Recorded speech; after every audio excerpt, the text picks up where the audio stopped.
sila. So, paano? Okay na to.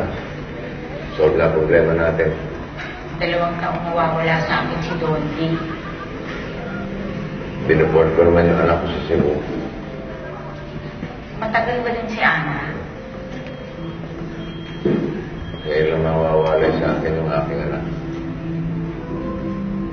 Bakit ka nag-remote na? Eh, kung may pakanani ko. Pumayag ka rin, ano? So, ipapadala ka ng dad mo sa Cebu? Kasi naman it matters. Papadala ka din naman ng auntie mo sa States. Pero nag-agree ka sa plans ng dad mo. In-accept mo din naman yung offer ng 2 years para pumunta ng Amerika, di ba? Hindi na ako pumunta ng States. Ayoko pumunta ng Cebu. So, ano na gagawin natin? Pag bata kasi, akala kaya lahat. Lalo na yung love-love na yan. Ako, sa akin mo pa ba sasabihin yan? Alam mo ba kung ilang beses naturog-turog, nawasak-wasak at nagutay-gutay ang puso ko? Alam mo ba?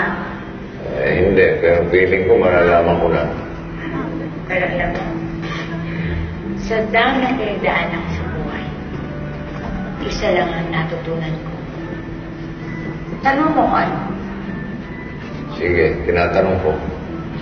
Ang buhay ay hindi isang rom-com. Ha? Ang buhay ay hindi isang romantic comedy na merong theme song sa background na may happy moments. Ang buhay ay isang teleserye na walang katapusan, lalo-lalo na sa mga taong kagaya natin na hindi kaganda. Kung pati ako dinadamay mo. GGSS ka din eh. Anong GGSS? Gwapong-gwapo sa sarili. Eh, ikaw din naman GGSS. Ano? Gandang-ganda sa sarili mo. Ano ikaw na?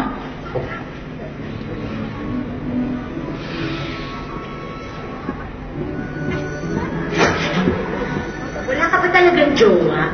Di ba mayaman ka? Ano man ang koneksyon ng yaman ko sa love life ko? Siguro, kuripot ka, no? Yung makunat ka sa pera. Siguro, yun nga ang dahilan kung bakit binata pa ako.